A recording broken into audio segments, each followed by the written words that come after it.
और यही बात चिराग जी ने भी कहा है, तेजस्वी जी ने भी कहा है कि आप दलितों को बराबर शब्दों के जाल में फंसाने का काम करते हैं। फाइनेंस के मामले में भी दलितों को कोई भी सहयोग नहीं, तो आप सिर्फ नीतियां बनाते हैं लेकिन नीयत साफ नहीं है। जितने आवास है, जितने भी टोले हैं, सभी जगह आवास तो झोपड़पट्टी में रह रहे हैं। और जो उदारवादी, जो संपन्नवादी, जो के गरीब लोग हैं, उसकी बात करते हैं। चिराग जी भी सर्वजन की बात करते हैं। दोनों के विचार समतुल्य हैं। अब विचारों का समावेश है।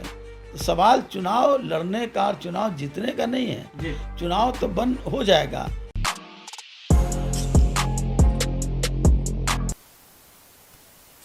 नमस्कार, बिहार के डिजिटल मीडिया का जनक भारत लाइव देख रहे हैं आप। श्याम रजक जी अभी हमारे साथ मौजूद हैं।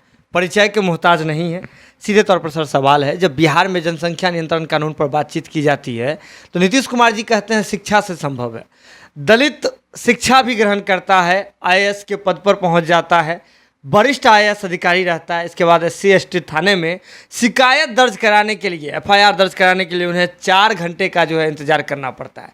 जिसके बाद चिराग पासवान जी भी बोलते हैं कि नीतीश कुमार दलित महादलित बांट करके राज करने का काम किए हैं, अभी भी स्थिति नहीं सुधरी है। क्या वाकई लगता है सर कि स्थिति दलित की अब तक नहीं सुधरी है? दलितों को कब तक का इंतजार करना पड़ेगा सर?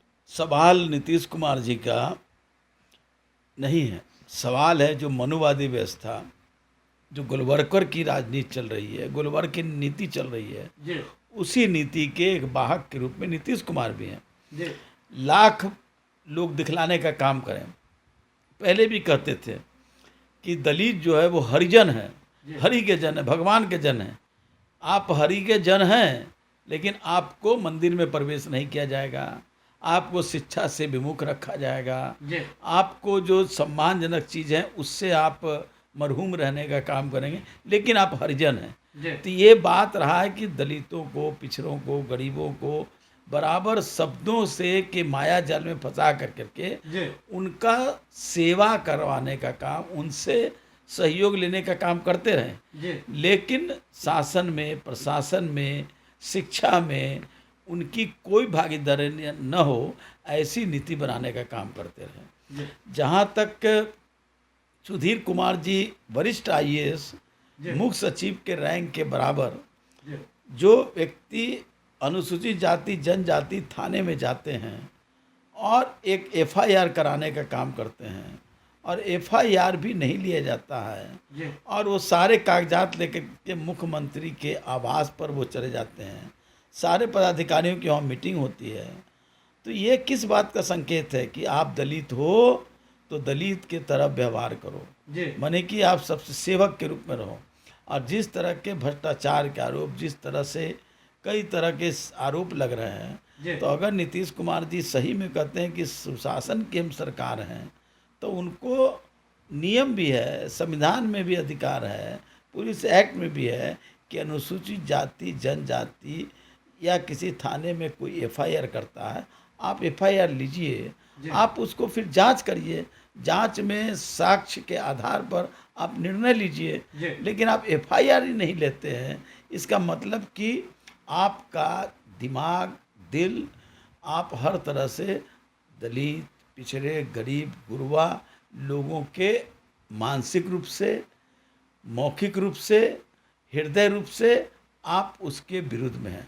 और यही बात चिराग जी ने भी कहा है, तेजस्वी जी ने भी कहा है कि आप दलितों को बराबर शब्दों के जाल में फंसाने का काम करते हैं, लेकिन दलितों के साथ न्याय नहीं करने का काम करते हैं। मैं पूछना चाहता हूँ कि वो शिक्षा की बात करते हैं, और अभी भी वो देख रहे थे उनके जनता दरबार में भी कई तरह की बात आती है। क्या हुआ?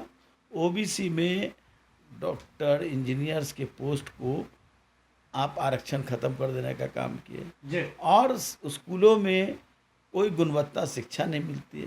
तो इस नाते शिक्षा के प्रति उनका ध्यान नहीं, उनको पूंजी संपत्ति या कहिए कि फाइनेंस के मामले में भी दलितों को कोई भी सहयोग नहीं। तो आप सिर्फ नीतियां बनाते हैं लेकिन नीयत साफ नहीं है, इससे नीतियां कार्यान्वित नहीं होती, और दलित, गरीब, पिछड़े वहीं के वहीं रहते हैं। और ये एहसास कराया जाता है कि आप IAS हो लेकिन दलित हो, आप पढ़े लिखे हो लेकिन आप दलित हो। दलित मतलब उनका है अर्थ कि वो सेवक हैं। सेवक का मतलब कि वो आपके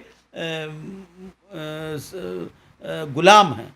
तो वो कितना भी पढ़ लिख जाओगे, तुम मेरे गुलाम ही बनने का काम करो। तो और दलित को जो मुख्यधारा से जुड़ने के लिए, अपना अधिकार प्राप्त करने के लिए कितना पढ़ाई लिखाई करना पड़ेगा, क्या करना होगा? पढ़ाई लिखाई आज भी लोग कर रहे हैं, इतनी झंझावात के बाद भी, सरकार के असहयोग के बावजूद भी।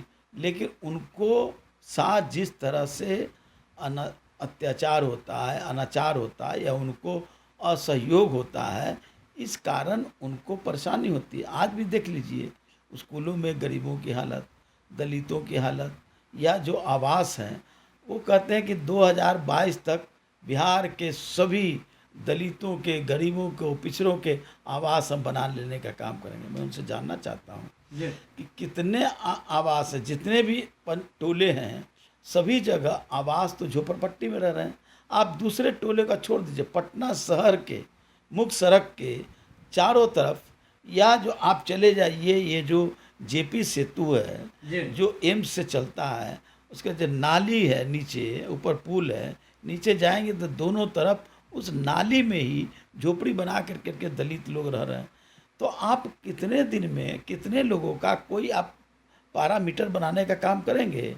आपकी राशि कितनी है, कितना राशि देंगे, कितना राशि से आप मकान बनाने का काम, बोलना आसान चीज़ है, लेकिन उसके लिए योजनाबद्ध तरीक़ा से आप कुछ करना नहीं चाहते, क्योंकि आपकी नीयत नहीं है साहब। और आप उस लोगों को सिर्फ बरगलाना चाहते हैं। 2022 क्या, ये 5022 तक भी अगर इस रहें तो इनकी नीयत जो है वो गरीबों को, दलितों को अधिकार से विमुक्त रहने का काम करें। दलित के मसले पर चिराग पासवान जी, तेजस्वी यादव एक साथ आ गए। अब सीधे तौर पे ये सब बड़ा सवाल है कि क्या श्याम रजक जी सूत्रधार बनेंगे आने वाले चुनाव तक दोनों को साथ लाने में? देखिए, सूत्रधार का सवाल नहीं है जी। तेजस्वी जी भी गरीबों, मजलूमों, दलितों, पीड़ित, उपेक्षित और जो उदारवादी, जो संपन्नवादी, जो के गरीब लोग हैं, उसकी बात करते हैं। चिराग जी भी सर्वजन की बात करते हैं, फर्स्ट बिहारी की बात करते हैं। तो दोनों के विचार समतुल्य हैं। अब विचारों का समावेश है, तो सवाल चुनाव लड़ने का और चुनाव जीतने का नहीं है। चुनाव तो बंद हो जाएगा। 1951 से, देश की आज़ादी के 47 के बाद से 51 से कई चुनाव हुए, लेकिन दलितों को, गरीबों की स्थिति की वही रह गई, क्योंकि नियत साफ नहीं रहा। ये दोनों नौजवान हैं, इन दोनों की अगर मंशा साफ है तो एक साथ आएंगे और गोलवरकर के नीति के खिलाफ अंबेडकर की धारा में बहने का काम करेंगे, जिस धारा को बहाने का काम तेजस्वी जी ने भी किया। और सरकार बनते बनते रह गई साजिश के कारण। अगर चिराग जी उस धारा की बात कर रहे हैं और धारा में आएंगे तो हम सब लोग स्वागत करेंगे, क्योंकि आज ज़रूरत है अंबेडकर की धारा में सब लोग एकजुट होकर के और उस लड़ाई को लड़ने का। और चिराग जी ने इस बात को कहा है। हम आश्वस्त हैं कि चिराग जी ने पहले संगठन की बात कही, अपने संगठन बनाएंगे।